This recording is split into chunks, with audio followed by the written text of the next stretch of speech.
Hola, hola. Buenos días, hermanos. ¿Cómo les va?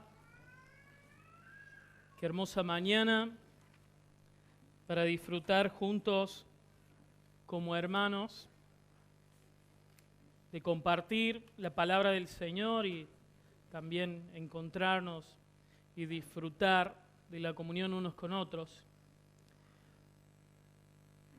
Antes que nada quisiera hacer algo. Quisiera presentarme. Mi nombre es Mauro Bustos. Tengo un problema un poco con mi apellido, que a mi esposa no le gusta tanto. Tengo un apellido un poco complicado, Bustos. Era motivo de mucho bullying en la secundaria. Decían Arbusto, por ejemplo, entre otras cosas. Y es un apellido un poco difícil para poner nombres, ¿no? Porque no todos los nombres pegan con mi apellido Bustos. No creo que le pueda poner un hijo, no sé, William Bustos. No queda bien. Capaz que mejor Guillermo o no. El nombre de cada persona es algo muy intrínseco de cada uno. Cuesta mucho desasociar a una persona la cara con el nombre. De hecho, yo creo que hay personas que su cara parece ser que tienen otro nombre. A muchos de ustedes que me conocen les he cambiado el nombre. Hay un chico en mi trabajo que se llama Francisco y yo le digo Patricio. No solamente eso, le digo Pato. ¿Por qué? No sé. Creo que el nombre de cada uno y los rasgos que portan nos hacen únicos y especiales. Hay nombres que son muy fuertes, ¿no? Lionel. Se llaman todos ahora así Lionel, luego de lo que hizo Messi después de ganar el Mundial. Es un nombre como que tiene cierto privilegio. Cuanto más el nombre de Jesús. Nosotros se nos llaman cristianos. Somos llamados cristianos, pequeños Cristos. Se podría decir Cristos Juniors. Tenemos el nombre de nuestro Salvador. Es un nombre de honor. Pero las personas somos conocidas por nuestro nombre, por nuestro apellido, pero también por nuestros rasgos. Cualquiera que conoce a Oscar Alberto Bustos, mi papá, y me ve a mí inmediatamente dice, este es el hijo, porque somos iguales, nos parecemos, tenemos rasgos parecidos. Ahora nosotros portamos el nombre de Jesús, el nombre de Cristo, nos llamamos cristianos, pero también hay ciertos rasgos y características que nos hacen iguales a nuestro Señor, o que al menos deberían hacer que seamos parecidos. Debemos portar estos rasgos. La palabra dice en 1 de Juan que si alguno no ama a su hermano, no ha conocido a Dios, porque Dios es ¿qué? Amor. Es un rasgo. Dios es amor, sus hijos aman. La palabra también dice, sean santos como su Padre en los cielos también es santo. En otra palabra también dice, sean perfectos porque su Padre es perfecto. Nos debemos parecer a nuestro Señor, nos debemos parecer a nuestro Padre. Pero hay un rasgo un poco tal vez menos popular que otros, en los cuales debemos identificarnos con Cristo, y este rasgo a veces no nos gusta tanto. Es el sufrimiento, es el padecimiento. Como Cristo padeció, nosotros también padecemos. Llevar el nombre de Cristo muchas veces significa padecer. Y hoy quiero que veamos, hermanos, en el pasaje que tenemos por delante, por qué es importante, por qué hay tanta virtud, por qué hay tanto gozo en llevar el nombre de nuestro Salvador y que muchas veces padecemos también por Él. Le invito a que abra su Biblia en el libro de Hechos, capítulo 9, versículo 19, la parte B, luego del punto y aparte. Dice así, hablando de Saulo: y por varios días estuvo con los discípulos que estaban en Damasco. Y enseguida se puso a predicar a Jesús en las sinagogas diciendo: Él es el Hijo de Dios. Y todos los que lo escuchaban estaban asombrados y decían: ¿no es este el que en Jerusalén destruía a los que invocaban este nombre? Y el que había venido aquí con este propósito, para llevarlos atados ante los principales sacerdotes. Pero Saulo seguía fortaleciéndose y confundiendo a los judíos que habitaban en Damasco, demostrando que este Jesús es el Cristo. Después de muchos días los judíos tramaron deshacerse de él, pero su conjura llegó al conocimiento de Saulo, y aún vigilaban las puertas día y de noche con el propósito de matarlo. Pero sus discípulos lo tomaron de noche y lo sacaron por una abertura en la muralla, bajándolo en una canasta. Cuando llegó a Jerusalén trataba de juntarse con los discípulos y todos le temían, no creyendo que era discípulo. Pero Bernabé lo tomó y lo presentó a los apóstoles y les contó cómo Saulo había visto al Señor en el camino y que él le había hablado, y cómo en Damasco había hablado con valor en el nombre de Jesús. Y estaba con ellos moviéndose libremente en Jerusalén, hablando con valor en el nombre del Señor. También hablaba y discutía con los judíos helenistas, mas estos intentaban matarlo. Pero cuando los hermanos lo supieron, lo llevaron a Cesarea y de allí lo enviaron a Tarso. Entre tanto, la iglesia se gozaba de paz por toda Judea, Galilea y Samaria, y era edificada. Y andando en el temor del Señor y en la fortaleza del Espíritu Santo, seguía creciendo. Vamos a orar, hermanos. Padre, gracias por tu palabra. Señor, que ella nos hable con poder esta mañana. Que podamos entender, Señor, que portamos tu precioso nombre. Que este nombre a veces nos trae un poco de padecimiento, Señor, pero lo vale, porque vos vales todo, Señor. Vos sos el precioso tesoro. Vos vales más que cualquier riqueza de este mundo, Señor. Ayúdanos a entender eso, a hablar con temor, sin temor y con denuedo de tu palabra, Señor. Háblanos esta mañana, en el nombre de Jesús. Amén. Bueno, empezamos diciendo que Saulo por varios días estuvo con los discípulos que estaban en Damasco. Pero frenemos un poco y vamos a repasar cómo es que Saulo llegó a este punto.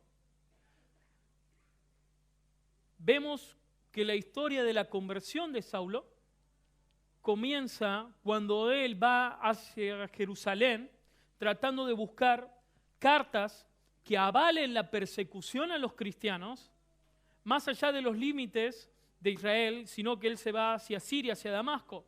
Entonces él les pide unas cartas para poder ir hasta Siria, hasta Damasco, y poder extraditar a los cristianos que estaban ahí, poder perseguirlos, arrastrarlos y llevarlos a juicio a Jerusalén con los sacerdotes.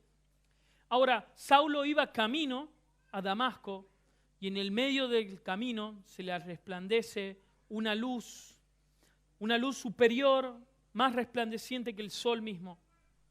Y esa luz lo deja ciego. En ese momento Saulo cae del caballo en el que iba él y sus acompañantes, y una voz del cielo le dice: Saulo, Saulo, ¿por qué me persigues? Este era el Señor Jesús. Y el Señor Jesús lo que le estaba diciendo en este momento es: vos no solamente perseguís a mis discípulos, vos me estás persiguiendo a mí mismo. Ahora Saulo hace dos preguntas que son cruciales para entender el pasaje de hoy, y dos preguntas que son importantes para entender, yo creo, gran parte de nuestra vida como cristianos. Saulo le pregunta: ¿quién eres, Señor? Él le responde: yo soy Jesús al quien vos perseguís. Y la segunda pregunta que hace Saulo es: ¿qué quieres que yo haga? ¿Quién eres? ¿Qué querés que haga? Jesús le contesta que él vaya a Damasco, que en ese lugar se iba a acercar a él un hombre llamado Ananías, iba a imponer las manos sobre él y en ese momento iba a recibir instrucciones. iba a recobrar la vista. Entonces Saulo va y estando en Damasco, está esperando la visita de Ananías. Vamos a ir a Hechos capítulo 9, versículo 10.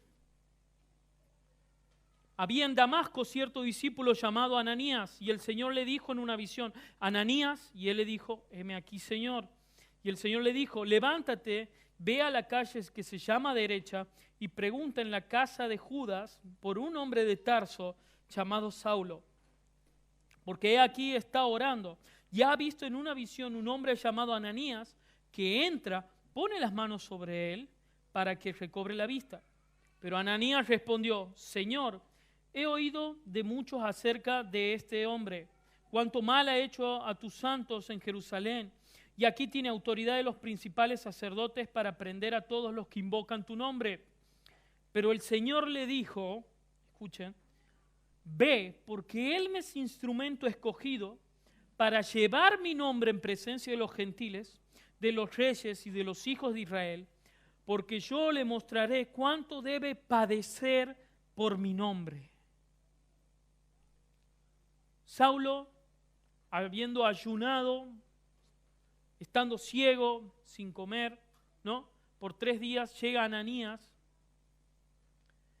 y Ananías impone las manos sobre Saulo. Él recibe el Espíritu Santo, y en ese momento recibe la vista de nuevo.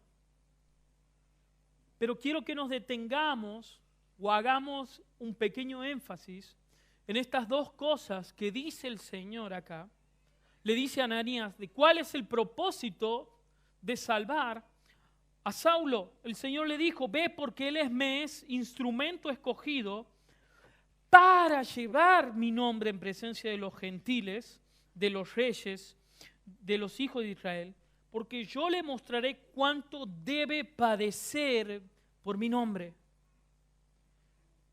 Estos dos conceptos, llevar el nombre del Señor y padecer por el nombre del Señor, no solamente le da título al mensaje de hoy, sino que vamos a ver que es un patrón que se produce una y otra vez en la vida de Saulo a través de todo el libro de los Hechos, a través de todo el Nuevo Testamento, de las cartas que él escribe.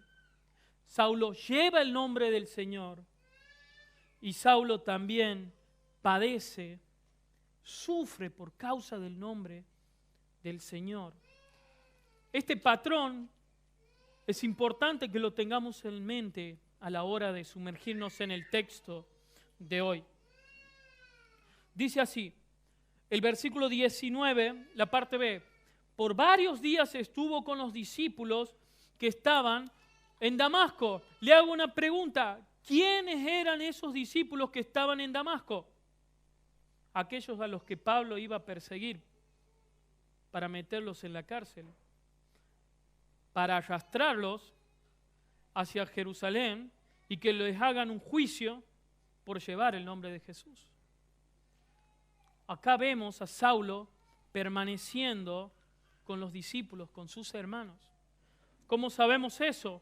Ananías, cuando ve a Saulo, cuando lo reconoce en el versículo 17 del libro de Hechos, capítulo 9, dice, Ananías entró a la casa y después de poner las manos sobre él, le dijo, hermano Saulo, el Señor Jesús, que te apareció por el camino, me ha enviado para que recobres la vista y seas lleno del Espíritu Santo.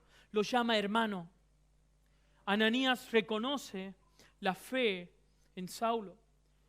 Inmediatamente pasan días allá en Damasco con los discípulos.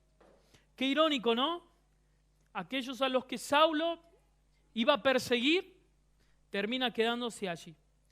Y ahora quisiera seguir, versículo 20 dice así, enseguida se puso a predicar a Jesús en las sinagogas, diciendo, Él es el Hijo de Dios. Y todos los que lo escuchaban estaban asombrados y decían, ¿no es este el que en Jerusalén destruía a los que invocaban su nombre? Y el que había venido aquí con este propósito para llevarlos atados ante los principales sacerdotes. Pero Saulo seguía fortaleciéndose y confundiendo a los judíos que habitaban en Damasco, demostrando que este Jesús es el Cristo. Saulo, inmediatamente, luego de su conversión, enseguida se puso a predicar a Jesús en las sinagogas. Es un patrón que vemos en la Biblia. Se convierte, creen y ya está hablando de Jesús. Sígueme y te haré pescador de hombres. Vimos hace un tiempo atrás la historia de Jacob, también la historia de Felipe. El Señor le dijo, sígueme. Felipe va y busca a su amigo Jacobo y ya lo está llevando gente que conozca a Jesús también. Enseguida Saulo, luego de haberse convertido, ya estaba predicando a Jesús en las sinagogas y le decía dos cosas. Jesús es el Hijo de Dios y Jesús es el Cristo. Saulo había tenido un cambio en su teología. Esto uno podría decir simplemente, bueno, ¿qué problema hay con eso? Uno puede creer una cosa y la otra. ¿Qué problema hay con que Saulo ahora empiece a creer de que Jesús es el Hijo de Dios, que Jesús es el Cristo? ¿Qué implicancias tiene eso? Bueno, hermano, a lo largo de la historia, muchas religiones y muchas sectas herejes han tratado de atacar la divinidad de Jesús, haciéndonos creer que Jesús no es Dios. Ahora tiene muchas implicancias que Jesús es el Hijo de Dios, que Jesús es Dios. Vemos en la Biblia, en Mateo capítulo 3, cuando Jesús es bautizado, una voz del cielo que dice, este es mi Hijo amado en quien tengo complacencia, a Él escuchen. Dios mismo está ratificando la divinidad de su Hijo. Dios está diciendo que Jesús es su Hijo. Jesús es el Hijo de Dios. Aplicado al Señor Jesús, el título de Hijo de Dios lo señala como el verdadero representante de Israel de Dios y como el Rey ungido de Dios. Pero no es solamente un título. Dado el modo de que Dios mismo extendió su voz y dijo, este es mi Hijo amado, el título expresa su relación y comunión únicas con el Padre. El Padre ama a su Hijo. Un autor que se llama Harvey encuentra tres aspectos de esto implícito en la atribución de que Jesús es el Hijo de Dios. Su obediencia perfecta a Dios. El hecho de que Él es el revelador final de Dios y el hecho de que Él es el agente autorizado por Dios. Vamos a traducirlo. La obediencia perfecta de Dios. Dios dijo, este es mi Hijo amado en quien tengo complacencia, porque era el Hijo que obedecía a su Padre. Israel mismo, los judíos, ellos se creían que eran el Hijo de Dios. Yo soy su Hijo. Y ellos no habían podido obedecer la voluntad de su Padre, no habían podido cumplir con la ley. Sin embargo, Dios llama a su propio Hijo Jesucristo.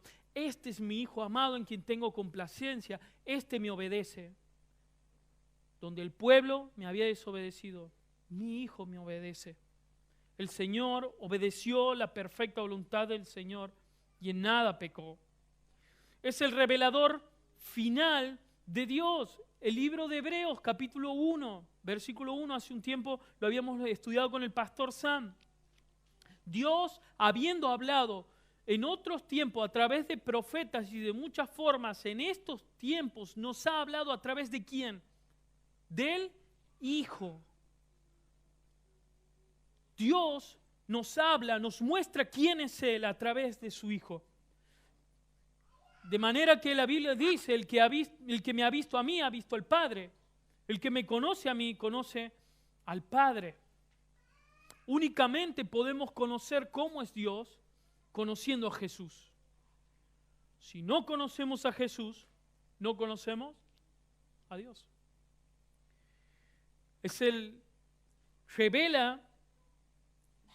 Dios se revela por medio de su Hijo. Y por último, es el hecho de que es el agente autorizado por Dios. ¿Qué significa que ese es el agente autorizado por Dios? Es el mediador, es el medio, el instrumento por el cual llegamos a Dios. Hay un solo mediador, un solo Dios y un solo mediador entre Dios y los hombres. ¿Quién? Jesucristo, hombre, el cual se dio a sí mismo el rescate. Únicamente hay un solo camino. Camino, la verdad y la vida. Un camino hacia el Padre. Un camino a Dios. ¿Y ese es quién? Jesús. Entonces Saulo les estaba diciendo, Jesús es Dios. Si ustedes no conocen quién es Jesús, no conocen a Dios. También Saulo estaba predicando, Jesús es Dios y Jesús es el Cristo. Cuando dice que Jesús es el Cristo, está hablando de que Él es el Mesías, Él es el ungido.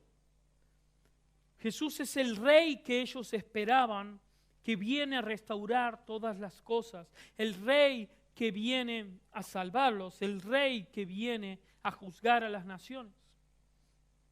No puede ser Jesús, porque ellos esperaban un Rey que los libre del dominio del imperio romano, y sin embargo Jesús murió en una cruz. ¿Qué pasó acá?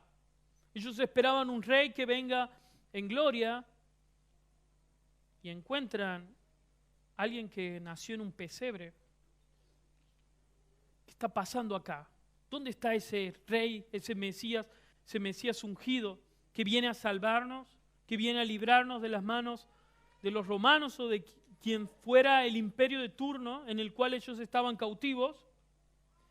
¿Dónde está el Rey que viene a juzgar al mundo? Bueno, este Rey ha venido a juzgarlos a ellos porque viene a salvarnos, a librarnos, a redimirnos del dominio del pecado. Viene a salvarnos y a redimirnos para que tengamos una entrada al Señor. Pero un día vendrá a juzgar a toda criatura. Ese Rey va a volver a llevar a su pueblo, va a volver a reinar acá. Estas eran las implicancias. Esta era la teología, la mente que había cambiado en Saulo. El concepto que él tenía de Dios y cómo se comportaba. Escuche bien, ¿quién eres? ¿Qué quieres que yo haga? La revelación, las preguntas que había hecho Saulo. En donde vemos que él cambia la forma en la que actuaba. Dice así, ¿no es este el que en Jerusalén destruía a los que invocaban este nombre? ¿El que había venido aquí con este propósito para llevarlos atado ante los principales sacerdotes? Este Saulo, ¿no era el que arrastraba hombres y mujeres desde sus casas y los llevaba? ¿No es este el que estaba sosteniendo los abrigos en el momento que fue el martirio de Esteban, que mataron a piedrazos a Esteban? ¿No era él el que se complacía con eso, de que aceptaba eso? Ahora está hablando acerca de Jesús. ¿Qué está pasando acá? Lucas describe la reacción de los judíos que asistían a los cultos de adoración en la sinagoga. Se preguntan si están escuchando un representante del sumo sacerdote a un cristiano. Esperan oír un mensaje del sumo sacerdote en Jerusalén con instrucciones para perseguir cristianos.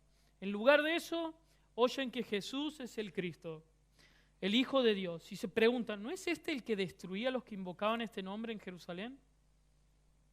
Se sorprenden de lo que ha ocurrido. El cambio radical de Pablo los toma por sorpresa, los deja atónitos. ¿Estaban todos en la sinagoga? Bueno, viene a hablar el hermano Saulo de Jerusalén y nos va a decir cómo atrapar y martirizar cristianos. Saulo, adelante. Jesús es el Cristo. Jesús es el Hijo de Dios. ¿What? ¿No? No entendían. Estaban atónitos.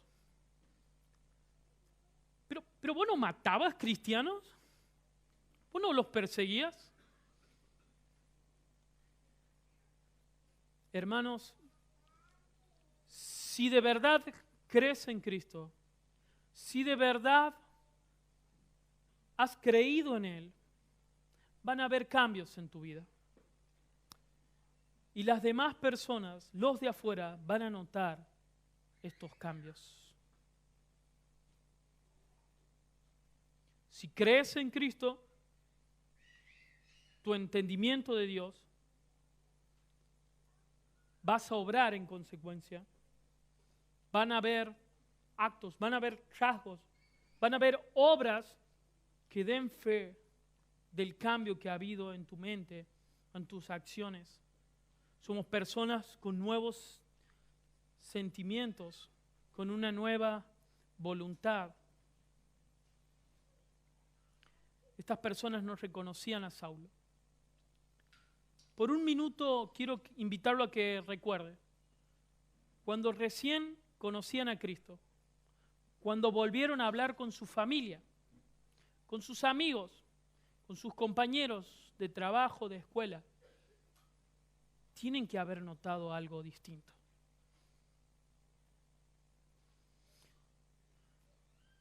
Los amigos que antes nos decían, Mauro, ¿a dónde vamos a salir esta noche? ¿Qué vamos a tomar? Ahora le digo, no, me voy al grupo Crecer en la iglesia. ¿Al qué? Al grupo Crecer. ¿Y qué vas a hacer ahí? Voy a leer la Biblia. ¿Qué?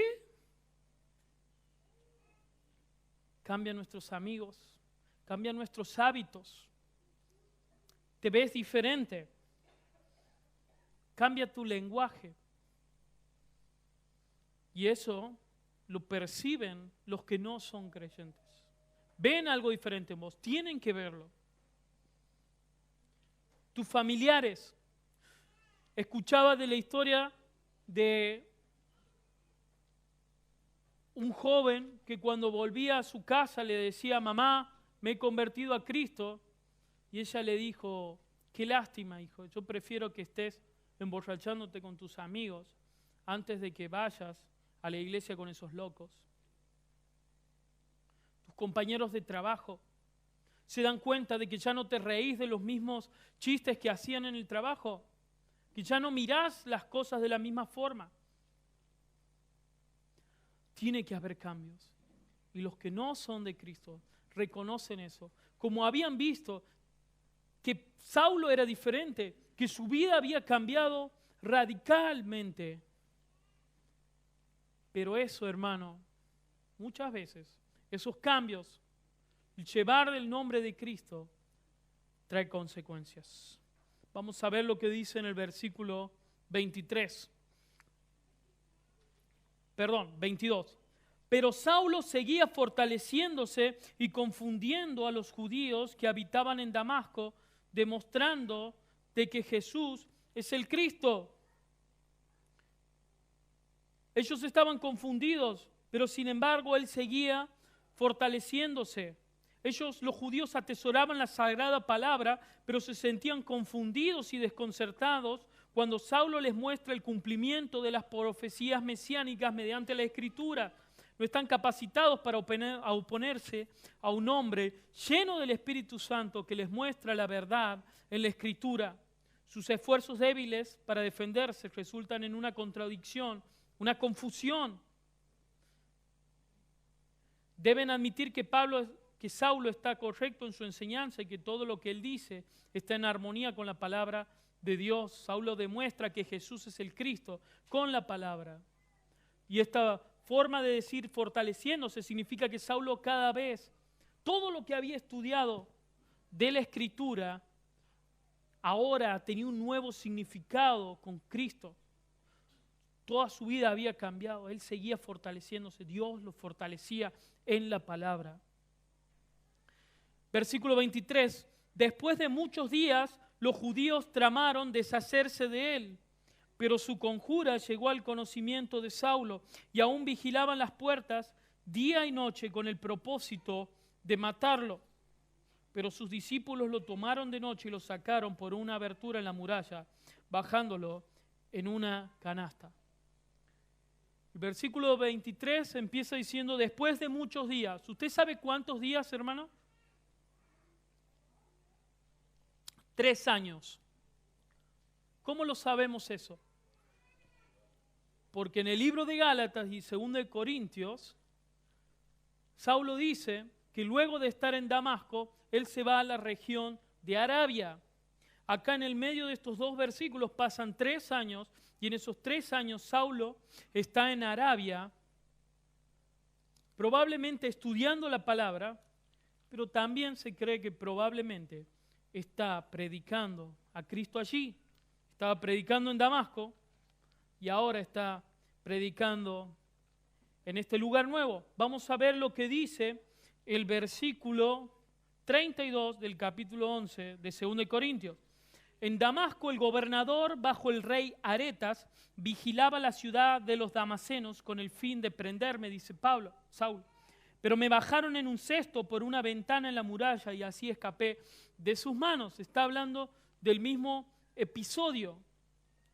Ahora, es importante que entendamos un poco de la geografía, que si bien Damasco está acá al norte de Jerusalén y Arabia está al sur, toda la región este del río Jordán era parte de un mismo reino, el reino de los nabateos, que tenía este rey que se llamaba Aretas. Es todo al este. Solamente que había 2 provincias, había un gobernador en Damasco y otro en Arabia, donde él va. Ahora, muchos creen de que si el rey de estos nabateos, el rey Areta, lo estaba persiguiendo a Saulo, probablemente él haya estado predicando ahí. Y probablemente cuando él vuelve a Damasco, sigue el conflicto. Este viene a predicar a donde está y ahora llega a Damasco y quiere seguir predicando. Entonces ellos planean, quieren deshacerse de él. Tenían el propósito de matarlo. Vigilaban las puertas de día y de noche, habían cerrado la ciudad, todo para atrapar a Saulo que estaba predicando. Hermano, ¿se imagina usted de que el rey de un lugar esté persiguiéndolo? Saulo recién se convertía. Él ya estaba predicando el evangelio y se topa con el rey de una ciudad. ¿Por qué está sufriendo la persecución? Bueno, hermanos, porque es una constante en la vida de Saulo. Nos acordamos de nuevo de ese versículo 15, 16 y 17 del libro de Hechos 9. El Señor le dijo: ve, porque Él me es instrumento escogido para llevar mi nombre en presencia de los gentiles, de los reyes y de los hijos de Israel, por cuanto yo le mostraré que debe padecer por mi nombre. ¿Qué le mostraba Dios? Que Él tenía que llevar su nombre y que debía padecer por su nombre. Iba a padecer persecución. Y esto de los reyes es que él se topa con este rey Aretas, tal vez de manera indirecta, no está delante de él probablemente en persona, pero ya lo estaban persiguiendo. Y es una constante en la vida de Saulo en este momento, Pablo posteriormente. Vemos en Hechos capítulo 18, Pablo ante Galión, procónsul de Grecia. En Hechos capítulo 22, Pablo ante el comandante de la romana en Jerusalén. Hechos 23, Pablo ante el concilio de sacerdotes. Hechos 24, Pablo ante el gobernador Félix. Hechos 25, Pablo ante Festo. Hechos 26, Pablo ante Agripa. Y por último, en Hechos 27, Pablo llega a Roma y está a punto de comparecer frente al mismísimo César, que era Nerón en esa época. Justo se corta el libro de Hechos. Iba a ser una constante meterse con esta gente poderosa que quería detener el avance del evangelio. Hermanos, si usted predica el evangelio, si usted lleva su nombre, van a haber consecuencias y no siempre van a ser del todo agradables para nosotros. Va a haber persecución. Cristo dijo que seremos bienaventurados cuando por su nombre hagan injurias hacia nosotros, tengamos persecución por causa de él. Pero en el medio de toda esta situación, Saulo fue tomado por sus discípulos de noche y lo sacaron por una abertura en la muralla, bajándolo en una canasta. Vemos la provisión del Señor con sus hermanos. Sus discípulos lo ayudaron a escapar. Pero es una vida de sufrimiento. Es una persecución que recién empieza. Es una especie de ciclo que uno ve en la vida de Pablo. Pablo predica, es perseguido, huye, vuelve a predicar, lo persiguen, huye, vuelve a predicar, lo persiguen. Es la vida de Pablo, una vida que le espera de sufrimiento, pero también de sostén y ser fortalecido, ser auxiliado por la iglesia. Saulo sufre por causa del Señor.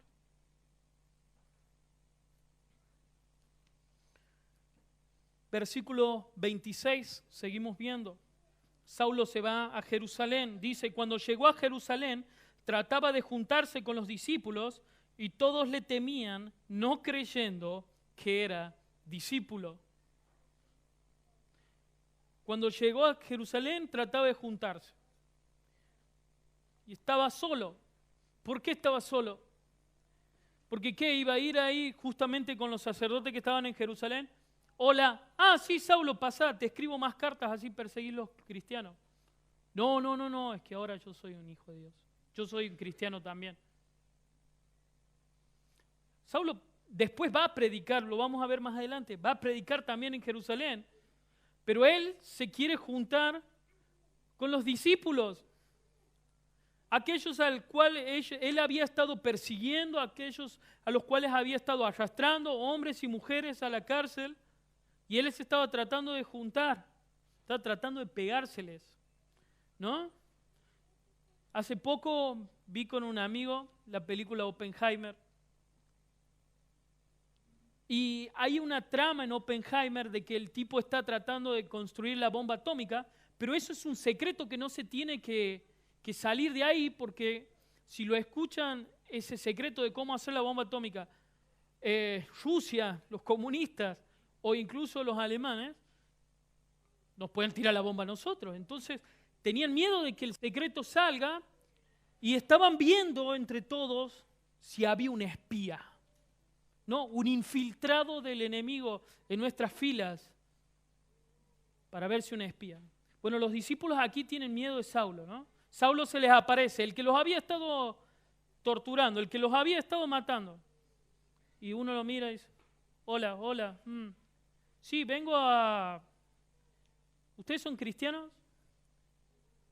¿Se imaginan una reunión que ellos... ¿Tienen reunión? Sí, Saulo, el que nos quiere meter presos. No estaban teniendo su confianza, no confiaban en él. Y claro, uno dice, ¿cómo van a confiar en alguien que hasta hace 3 años atrás los estaba persiguiendo? Pero, de nuevo, esos peros que pone el Señor en la palabra. Vamos a ver lo que dice el versículo 27. Pero Bernabé lo tomó y lo presentó a los apóstoles y les contó cómo Saulo había visto al Señor en el camino y que él le había hablado y cómo en Damasco había hablado con valor en el nombre de Jesús. Pero Bernabé, siempre a Saulo le estaba pasando algo. Estaban confundidos los judíos, pero el Señor los fortalecía en la palabra. Cómo estaban tratando de asesinarlo en Damasco, pero los discípulos lo ayudaron a escapar. Él estaba tratando de juntarse, tenían temor de él, pero aparece un Bernabé. Y como vimos en Hechos capítulo 4, Bernabé es el hijo de consolación. Bernabé es aquel que tiene misericordia de Saulo. Bernabé es aquel que cuando había una gran pobreza en ese tiempo, él va y vende un campo para repartirse a los pobres. Bernabé es el que se apiada de Saulo. Vamos a ver más adelante en Hechos también que Bernabé tiene una discusión con Saulo porque él quería tomar a un hermano que había sido restaurado en la fe, que se llama Marcos. Vemos siempre a Bernabé con ese corazón. Ahora, Bernabé no tenía simplemente un concepto de Saulo vago. No, yo le tengo fe a Saulo. No, él había visto frutos, él había visto cambios en la vida de Saulo. Vamos a ver qué dice. Bernabé lo presentó a los apóstoles y le contó cómo Saulo había visto al Señor en el camino, cómo Saulo tuvo un encuentro con Jesús, cómo Dios le había hablado y cómo en Damasco había hablado con valor en el nombre de Jesús. Vio en qué creía, vio su teología. Él vio que había creído en el nombre de Jesús y los frutos de que él había visto al Señor, había tenido un encuentro con Dios, era de que él no se avergonzaba y hablaba con valor en el nombre de Cristo.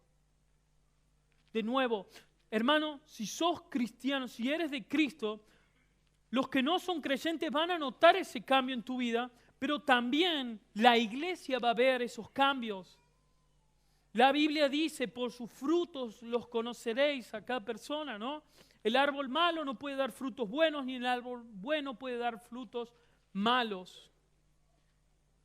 Ahora tiene que venir un hermano lleno del Espíritu, un hermano bíblico, que pueda reconocer esos frutos en personas que recién creen en Cristo. Es importante de que haya Bernabés en la iglesia, de que nos introduzcan hacia los apóstoles, de que cuando ven a alguien solo, trate de decir, él es uno de nosotros, él tiene evidencias, él tiene manifestaciones que son un hijo de Dios. A ver, ¿cuáles son? Que él cree en Cristo.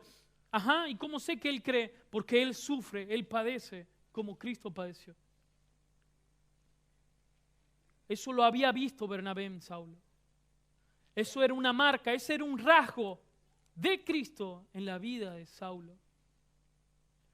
De nuevo, hermano, si sos de Cristo, los que no conocen a Cristo van a ver el cambio en tu vida. Y también los que son de Cristo van a ver el cambio en tu vida. Se manifiesta. No podés decir que sos de Cristo y seguir viviendo como vivías antes. No puedo decir que soy de Cristo y no predicar con valor su nombre. Versículo 28 dice, estaba con ellos moviéndose libremente en Jerusalén, hablando con valor en el nombre del Señor. También hablaba y discutía con los judíos helenistas, mas estos intentaban matarlo. Estaba moviéndose libremente, hablando con valor en el nombre del Señor. Hablaba con valor en el nombre del Señor. De nuevo, llevaba el nombre del Señor, anunciaba la palabra del Señor. ¿Y cuál era la consecuencia? Lo perseguían. De nuevo quisieron matarlo. Los judíos helenistas intentaban matarlo. ¿Quiénes eran los judíos helenistas? Aquellos que habían martirizado y habían matado a Esteban. Saulo está cumpliendo la tarea que había empezado Esteban.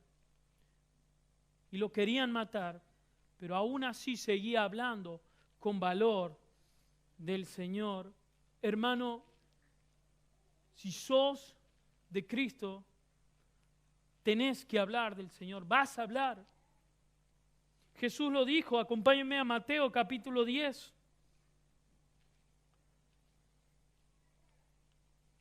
Versículo 32, una palabra fuerte, una declaración fuerte de Jesús que dice lo siguiente: por tanto, todo el que me confiese delante de los hombres, yo también le confesaré delante de mi Padre que está en los cielos.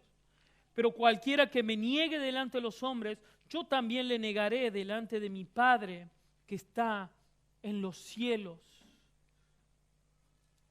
Si soy de Jesús, si sos de Cristo, vas a hablar de Él. Y si sos de Cristo, vas a padecer, vas a sufrir por Él. Tal vez recientemente estás viniendo a la iglesia. Tal vez hace poco que has escuchado de Jesús.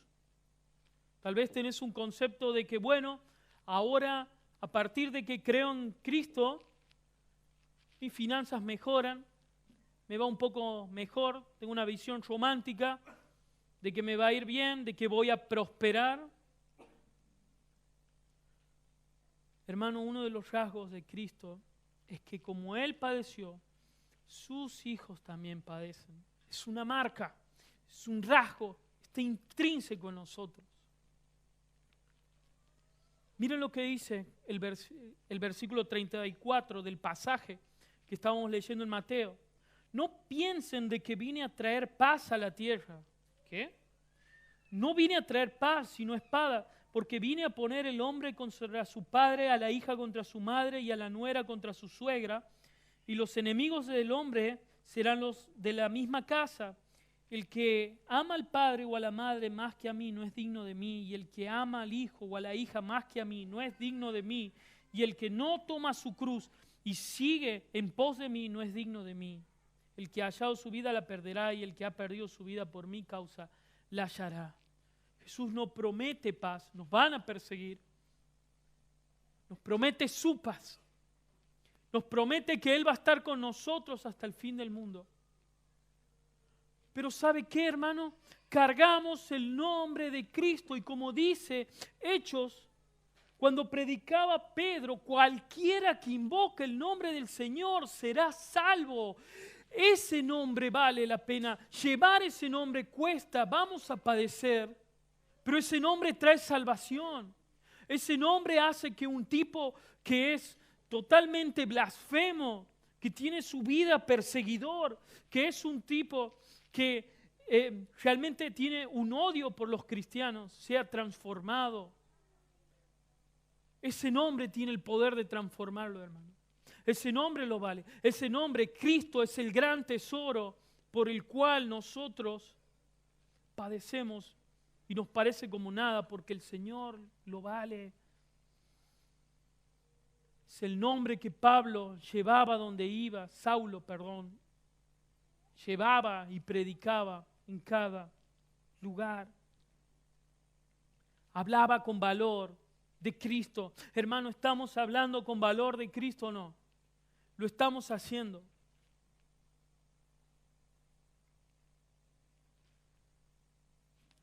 Hace un par de sábados, una de las adolescentes de la iglesia me comentaba de que su profesora de biología le ponía malas notas y la razón era porque ella le refutaba de que no creía en la evolución de Darwin. Van a sufrir. Adolescente, niño, amiguito, en tu escuela te van a perseguir si crees en Cristo. Si hoy empiezo a decir de que Cristo le da valor a la vida, desde aún la concepción, todos los que crean en cualquier tipo de ideología, ya sea ideología de género, de aborto, hermano, si usted dice eso va a ser perseguido. Hoy en día a la sociedad no le gusta eso. Tal vez no lo persigan físicamente ahora, no sé qué viene después, pero ya uno puede sentir esa persecución en el trabajo, en la escuela, o tal vez no estamos siendo perseguidos porque no hablamos. Dice la palabra que si hablamos va a haber consecuencias. Pero tenemos que hablar sin temor del Señor. Saulo no le tenía miedo a la muerte.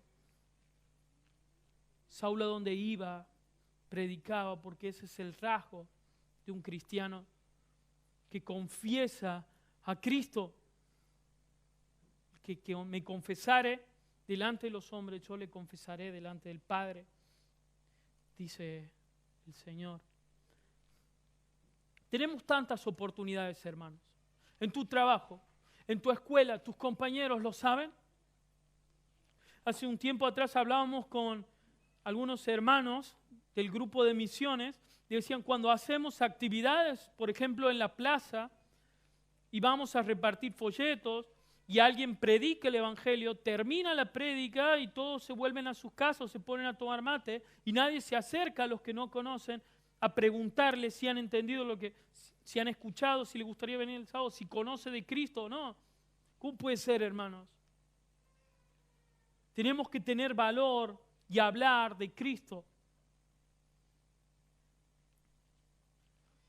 Por último, otro aspecto que me gustaría destacar es que esta es la primera de 5 veces que Pablo habla, en este momento Saulo, habla de su testimonio.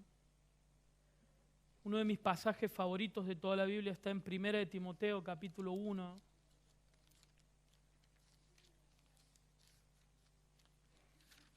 Versículo 12, y dice así: doy gracias a Cristo Jesús nuestro Señor, que me ha fortalecido, porque me tuvo por fiel, poniéndome en el ministerio, aun habiendo sido yo blasfemo y perseguidor y agresor. Sin embargo, me mostró misericordia. Pero la gracia de nuestro Señor fue más que abundante con la fe y el amor que se hallaron en Cristo Jesús. Palabra fiel y digna de ser recibida y aceptada por todos. Cristo Jesús vino al mundo para salvar a los pecadores, entre los cuales yo soy el primero. Hermano, tu testimonio es algo precioso. Es algo único de tu historia personal con el Señor, de dónde te sacó el Señor. Muchas veces somos tentados a avergonzarnos de nuestro pasado, de pensar y decir, yo no puedo ahora llamarme hijo de Dios si yo hice esto y esto y esto y esto. Pero es una herramienta hermosa que el Señor usa para predicar el Evangelio. Tu historia con el Señor, de dónde el Señor te ha sacado. Nunca te avergüences, no olvides de dónde te sacó el Señor. Por eso Pablo dice, de todos los pecadores yo soy el primero, habiendo sido perseguidor de la iglesia. Sus manos estaban manchadas con la sangre de Esteban, pero todo el testimonio de Pablo, toda la historia de Saulo y de tu vida está teñida con la sangre de Cristo. Todo eso está perdonado. Si un tiempo atrás en pandemia hacíamos la campaña Jesús cambió mi vida, que incluía grabar un video contando un poco nuestro testimonio, fue en mi caso muy fuerte, porque parte de familiares que no conocían un poco la historia mía, el testimonio que tenía con el Señor, les impactó enterarse de muchas cosas, pero también fue impactante para amigos y compañeros que me conocían y hace mucho que no veía, y ver cómo Dios cambia un pecador como Saulo, un pecador como Mauro, un pecador como vos. Usa tu testimonio. De nuevo lo estaban por matar, pero los hermanos lo supieron y lo llevaron a Cesarea, y de allí lo enviaron a Tarso, a Saulo. De nuevo los hermanos. Saulo predica, lo persiguen, huye, vuelve a predicar. El versículo 31 termina diciendo: entre tanto la iglesia gozaba de paz por toda Judea, Galilea y Samaria, y era edificada, y andando en el temor del Señor y en la fortaleza del Espíritu Santo, seguía creciendo. Humanamente hablando, Pablo falló porque debido a su impetuosa forma de presentar el Evangelio, fue creando enemigos por todas partes. Por eso necesitaba un periodo de maduración y reflexión en Tarso para ganar confianza y desarrollar la paciencia. Desde una perspectiva divina, decimos que Jesús lo sacó de la escena del conflicto, de confrontación en Damasco y en Jerusalén. Pero después, vamos a ver más adelante, en los capítulos que vienen, dentro de un par de capítulos de Hechos, Cómo Bernabé va a buscar a Saulo y predican el Evangelio. Sus 3 viajes. Lucas dice que la iglesia en Judea, Galilea y Samaria disfrutaba de un periodo de paz. Nótese que él usa la palabra iglesia en singular, habla de la iglesia, de todo como una sola cosa, un solo cuerpo. Los judíos cristianos del sur, Judea, los cristianos del norte, Galilea, y en el medio estaban los samaritanos que antes, sin Cristo, no se podían ni ver, no se podían ni hablar. Ahora vivían en perfecta armonía con los cristianos de Samaria. Judea, Galilea y Samaria. Ya empezamos a ver hasta este punto aquello que decía Hechos capítulo 1, versículo 8. Me seréis testigo en Jerusalén, Judea, Samaria y hasta lo último de la tierra. Ya se cumplieron las primeras 3 partes. El Evangelio había llegado a Jerusalén, a Judea, Samaria y Galilea. Es todo parte del mismo plan. Ahora solo falta hasta lo último de la tierra. Y es lo que vamos a ver, cómo llega el Evangelio a los demás países en las próximas reuniones. Pero en el medio dice que entre tanto la iglesia era edificaba y andaba en el temor del Señor y en la fortaleza del Espíritu Santo y seguía creciendo. Vamos a orar, hermanos. Gracias, Padre, por tu palabra. Gracias porque ella nos habla y nos enseña. Señor, nos exhorta. Queremos llevar el precioso nombre de Jesús, Señor, hasta lo último de la tierra. Que traiga salvación, Señor, a través de Jesús. Queremos hablar con valor, Señor, sin miedo, con denuedo. Úsanos, Señor, para hacerlo. Ayúdanos, Señor, a no avergonzarnos de Cristo. Ayúdanos, Señor, a no avergonzarnos de nuestro pasado y de lo que vos has hecho, Señor. Ayúdanos a ser diferentes, Señor, para los que no te conocen. Ayúdanos, Señor, a reconocer también nuevos cristianos. Padre, acompáñanos en el nombre de Jesús. Amén.